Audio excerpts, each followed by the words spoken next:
Hi everyone. I wanted to do, I don't know, not necessarily a review of this, but I definitely want to talk about this movie because I geeked out so much over it. And, the internet, the web, Facebook is just kind of blowing up about this show, which is Stranger Things. Now, I got into Stranger Things kind of late. I was finishing up binge watching season 1 and 2 of Penny Dreadful and other shows and movies. And finally, I had a friend on my Facebook, and he was like, "Somebody watch Stranger Things. I want someone to talk about this movie with." And I was like, "Okay." He's like, "Sarah, you're gonna love this movie. I know you are. You need to watch it." And I was like, "Okay, I'll watch it so that way we can talk about it." So I finally sat down and made the time to start watching this show, Stranger Things, and it had been described to me as like kind of Goonies-ish, kind of Indiana Jones-ish, and I was like, okay, cool, that's cool. All right, so I started watching it, and at first when you watch Stranger Things, and this review or this talk about the movie, this Stranger talk, it will have spoilers in it. So if you haven't seen the whole season yet, then turn this off because I'm just going to spill the beans on all this stuff. So at first, with the whole thing of Will Byers being taken and this creature in the forest, it's kind of ambiguous. You're not quite sure. Because, I mean, once you watch the first episode, you're hooked. It hooks you in. You have to be. This is one of those shows where you have to binge watch. Like, there's no way to pace yourself because it's so good. You can't have just one. What is it, Pringles? You can't have just one, or Lay's, or whatever the fuck chip that was. Anyways, so it's like kind of ambiguous at first. You're like, okay, so there's this creature, there's a military lab, something's after them. Is it aliens? Is it supernatural? Is it like a monster? Is it a mix of both? So it kind of hooks you in because at that point it's unclear what this menace is, but it is after the people and children. It's taking people. The show has been, a lot of things have been called out like little Easter eggs, like little nods, homages to a lot of 80s movies. Like for me, and I did go through some of like the BuzzFeed and things, but these were the ones that I thought of, and they're probably going to be repeats of what you've read on the internet. But there is a point where the boys are walking down a railroad track, and that totally stuck out to me as that scene in Stand By Me, where they're all walking down the railroad tracks, on their adventure. Another thing that it kind of nods to, and even though I don't think this was it 80s, 89, 90? When did it come out? I don't even remember. But it kind of reminds me of it too, because it was also a group of like, not misfit, but they didn't fit in. Is that what that means, misfit? I don't even know. It's late. I'm sorry. Look at me. I'm going to go to bed soon. But I have to talk about this show.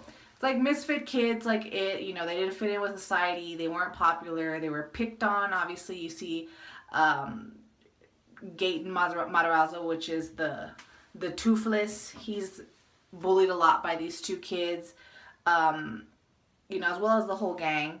So that kind of just stood out to me as like that was a nod to it. And I think the show was also paving the way to have like a huge blow up of like synthwave music, which I didn't even know which was a thing. I like Gunship. I like them a lot.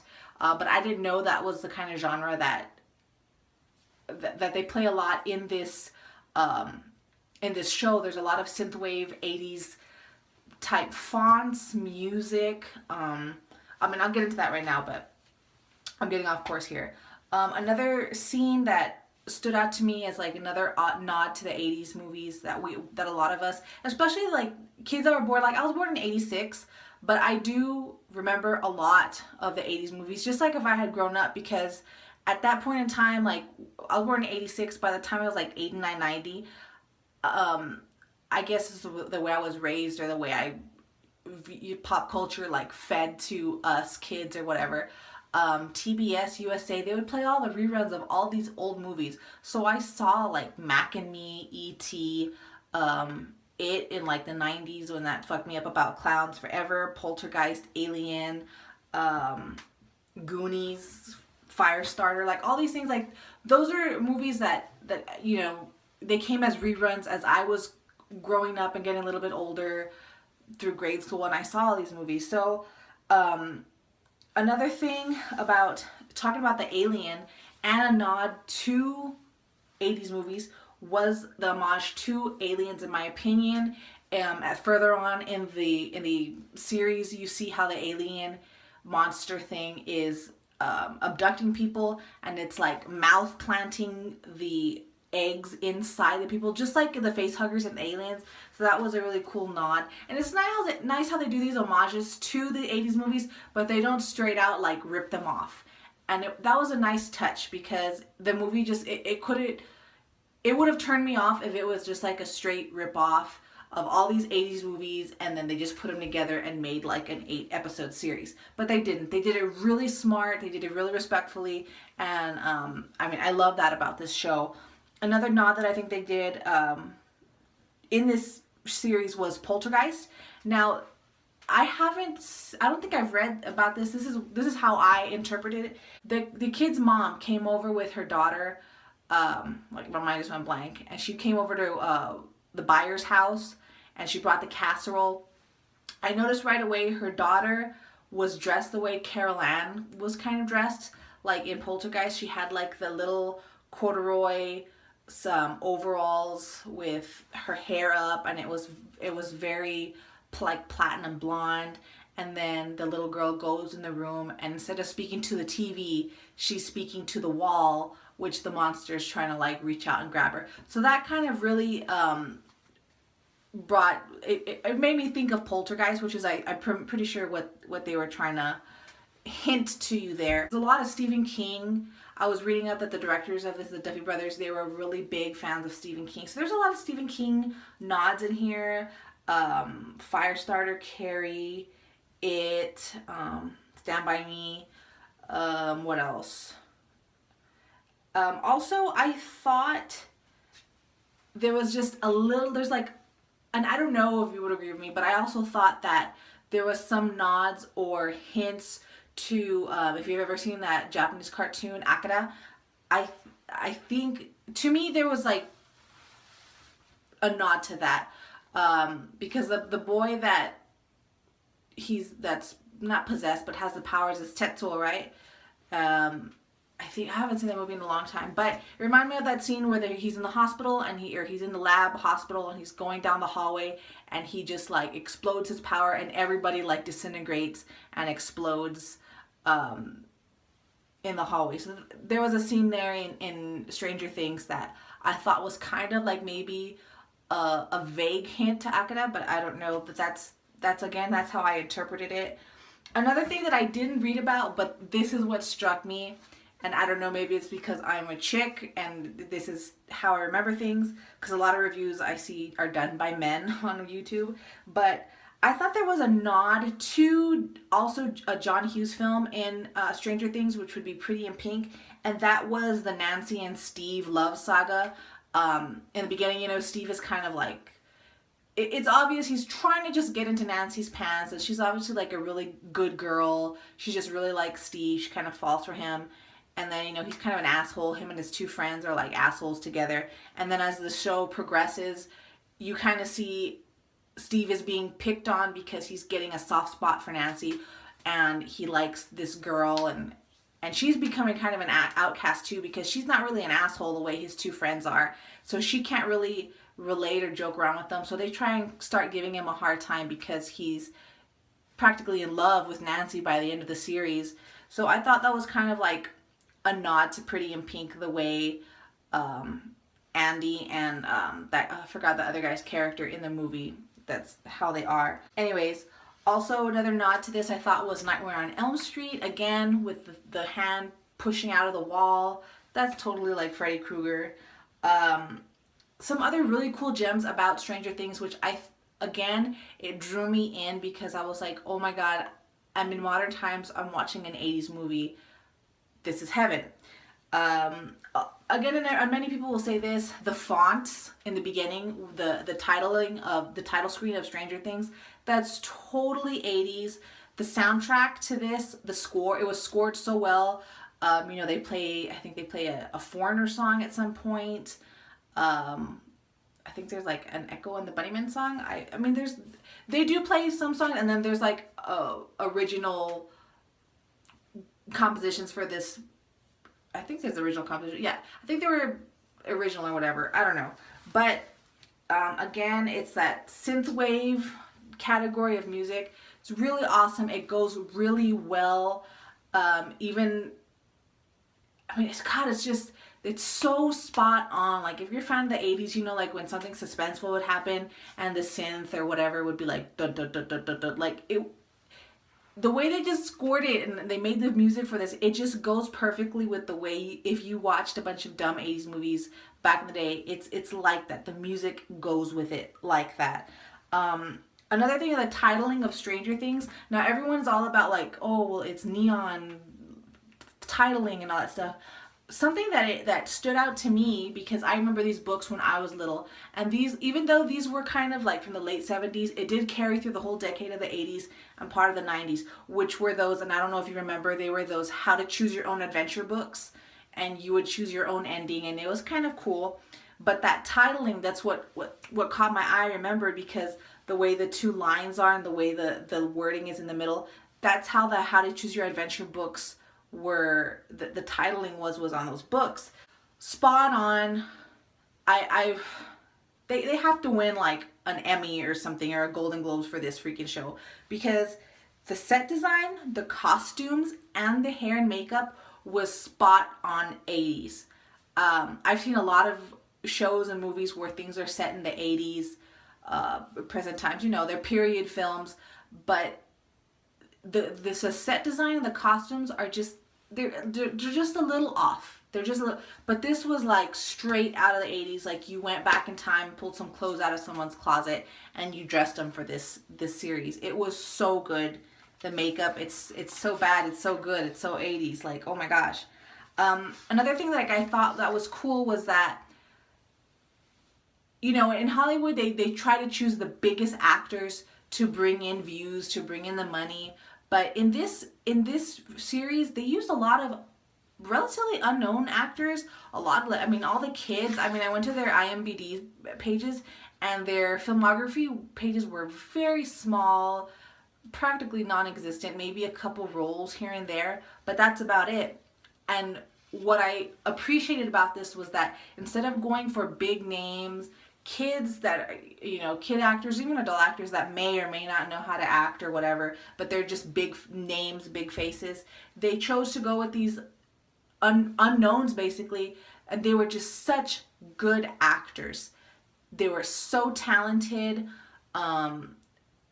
It was, I mean, I'm just so glad they did that, and they didn't go the old school Hollywood route. Well, we're just gonna get a pretty face, and who cares if they can act, but they're a big name to bring in views. No, I think that whoever was the casting director on this really saw the talent in each of these kids, and instead of sticking with that mindset, they just went full talent, and I really appreciate that, because these kids did a really great job. And then another thing, you know, with Winona Ryder, she was also a huge actress in the 80s, even through the 90s, huge early 90s star, you know, like Reality Bites, Bram Stoker's Dracula, and then the 80s she was in Heathers, like Beetlejuice, like hello. So seeing Winona Ryder back on the film, the screen really, I guess I missed her. It's Winona Ryder, like what more can I say? So her performance was amazing. I'm so glad to see her back. So she played a single mom. It was really powerful performance, especially in the emotional scenes where Will is missing and he's trying to talk to her, or the monsters after. Like, she just made you feel the way someone would feel in that situation. Like, her performance was so believable. And I mean, it gave you chills. Her performance gave you chills during very emotional times during the series. And again, I appreciated the hell out of that. So just some tidbits more. It was really well written. Like I said before, the homages didn't go overboard. They didn't just rip scenes out of all these little movies from the 80s and put them together. And then another thing why I think this show it's just being so popular, other than the nods to lots of 80s movies, and then just the way it was written and produced and directed. I noticed a lot of things from big 80s movies that back in the day, they were kind of like big blockbusters. And I'll say that during the 80s, it seemed like there were a lot of movies where the kids were the heroes. This kind of trailed off during the mid 90s, and then after that, like, the heroes, it just became teen movies where they were like the older teenagers and they saved the day. But back in the 80s, I noticed that they had a lot of movies where it was the children who were unsupervised, their parents worked all the time, and they were just left to their own, device to entertain themselves. And of course, they would come upon adventures and save the day or whatever. But maybe that's something that the general public misses. They miss these kids' movies where the children were the heroes and they were the ones that could see something that the adults couldn't see. Kind of like in It, all the kids knew that there was something wrong with dairy, but the adults chose to ignore it, or they were absent because they work so much. So I just think that Stranger Things kind of takes you back to that way of filmmaking. Again, I'm not saying that they completely stopped doing this at all. I'm sure there's still lots of movies, and I see them on Netflix. My kids watch them, of kids being the heroes, but they're like really underground, probably like straight to DVD, or at this point in the future, straight to Netflix or straight to Hulu. But I mean, these were like big movies like Goonies. They were big movies on TV and on the big screen in the 80s and 90s. What else? E.T. The kids saved the day with E.T. And then of course, what's the freaking Equate Great Value version of E.T. Mac and Me? Like, come on. I would say something similar recently would probably be like Echo, which would be like another revamping of like the kids genre movies of the kids being the heroes. But I mean, again, in the 80s, I mean, I'm kind of blanking out here, but I just said several of them. There's just a lot of movies where the children were the stars of it and adults were practically absent.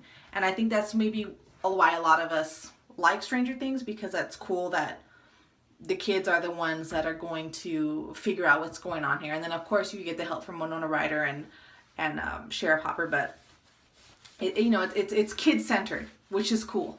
If you haven't seen it, you need to watch it. If you were born in the 80s, it doesn't even matter, but I think if you were born in the 80s or the late 70s, I think you'll have a real appreciation for this series.